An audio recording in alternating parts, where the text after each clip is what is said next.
মানুষের জীবন পুরোটাই আনপ্রেডিক্টেবল। আজকে আমাদের যাওয়ার কথা ছিল কোথায়, আর আমরা কোথায় যাচ্ছি।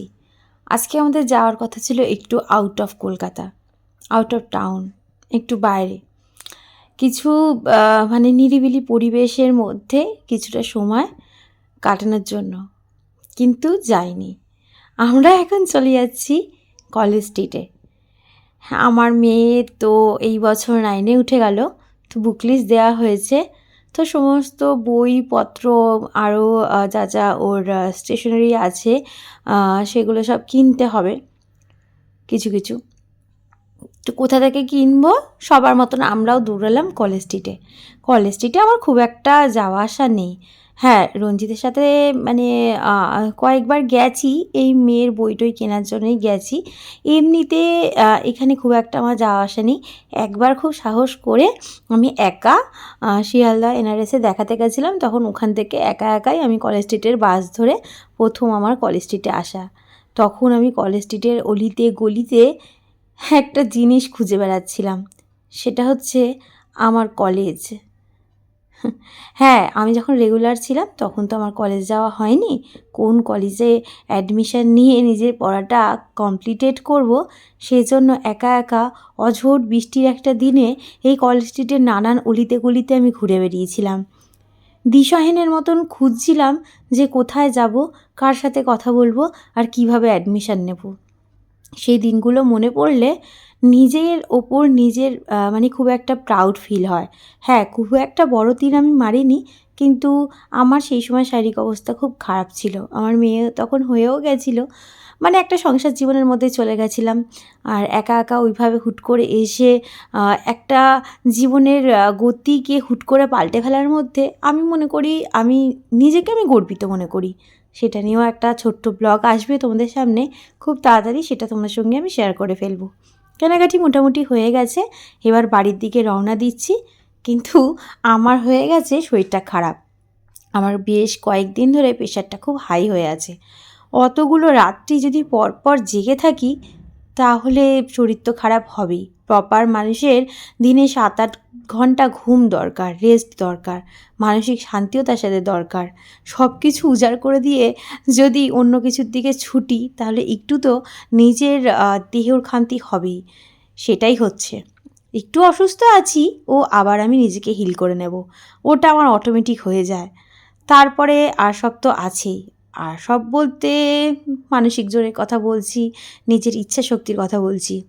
আর এই সময় আমার চোখ মুখের অবস্থা খুবই খারাপ, পুরো চোখটা পুরো লাল হয়ে গেছে, ছোটো ছোটো হয়ে গেছে, ভালো করে নিঃশ্বাস নিতে পারছি না। চিন্তা করো, সেই অবস্থাতে আমি কলেজ স্ট্রিট গেছি, দোকানে দোকানে ঘুরেছি, সমস্ত কেনাকাটিও করেছি। আবার নানান ধরনের কলেজগুলোকে মেয়েকে দেখাচ্ছিলাম, দেখ এটা এই কলেজ, দেখ ওটা ওই কলেজ। ওর বাবা সিটি কলেজে পড়তো, তো সেটাও আবার ওকে এই যাওয়া আসার পথে দেখালাম। আর আমার ইউনিভার্সিটিতেও কলেজেও ওকে নিয়ে গেছিলাম। আজকে নিয়ে যাইনি, হ্যাঁ আজকেই নিয়ে গেছিলাম, আজকেই তো নিয়ে গেছিলাম। আর এই সময়টা আমার এত শরীর খারাপ কী বলবো, তাও চোখ টান টান করে আমাকে ভিডিও করতেই হবে, রেকর্ড করতেই হবে। এটাকেই মনে হয় প্যাশন বলে, তাই না? যাই হয়ে যাক না কেন, নিজের যেটা ইচ্ছে সেটাকে ধরে রাখা। যাই হোক, সেইভাবে তো ভিউজ অত হচ্ছে না, কিন্তু হচ্ছে না তো কী হয়েছে, হয়ে যাবে, আমিও একদিন স্ট্যান্ড করবই। যাই হোক, আর রঞ্জিত মনে হয় কোনো একটা দোকানে এবার দাঁড়াবে, ওষুধ ফষুধ আমাকে কিনে দেবে, প্রেশার চেক করাবে, আর লাউর রস, চাল কুমড়োর রস সব আমাকেও খাইয়েই ছাড়বে কালকে সকালবেলা। ওর মাথা পুরো খারাপ হয়ে গেছে, দারচিনি এটা সেটা কত কিছু যে আমাকে বলছে, আমি তো কী করবো। আর আমি বলছি আমাকে শুনতেই হবে এইগুলো। আর সত্যি গো, ওর এই কথাগুলো না খুব কাজে দেয়। এই যে ঘরোয়া টোটকাগুলো আমাকে বলে না, সত্যি কাজে দেয়। লাউর রস খালি পেটে সকালবেলা করে 1 গ্লাস করে খেলে বেশ কয়েকদিন হাই প্রেশারটা একটু কমে যায়।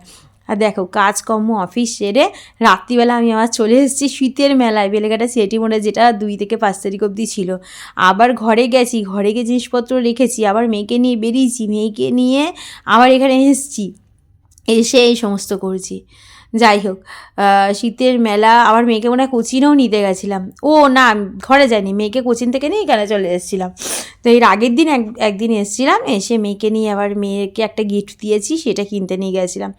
আর এইখানে এসে গাজরের হালুয়া এই যেটা পাতায় দেখছো 30 টাকা করে নিয়ে এসে মোটামুটি সবই ভালো ছিল, ভালো রান্না একদম সব জিনিসপত্র দিয়েছিলো, শুধু একটু মিষ্টিটা বেশি লাগছিলো। সে বেশি লাগছিলো, হয়তো মিষ্টিটা খাওয়া একটু কমিয়ে দিয়েছি এই কারণে। তো মেয়ে একটা খেয়েছে, আমি একটা খেয়েছি। প্রথমে একটা কিনে মেয়েকে খাইয়েছি, মেয়ে বলে হ্যাঁ আমার ভালো, তারপরেই আমি কিনেছি। এইভাবে আমি এখন সব পর্যবেক্ষণ করে তারপরে কাজ করছি। তো আমার তো এখানে মোটামুটি এসে ভালোই লাগলো, সব মেয়েরা বউরা কী সুন্দর নিজেদের প্রতিভা এখানে এনহ্যান্স করছে, আমার খুব ভালো লাগছিলো এই জায়গাটা। এই জন্য তোমাদের সাথে শেয়ার করলাম, আমার দেখাচ্ছিলাম স্টলের নামটা।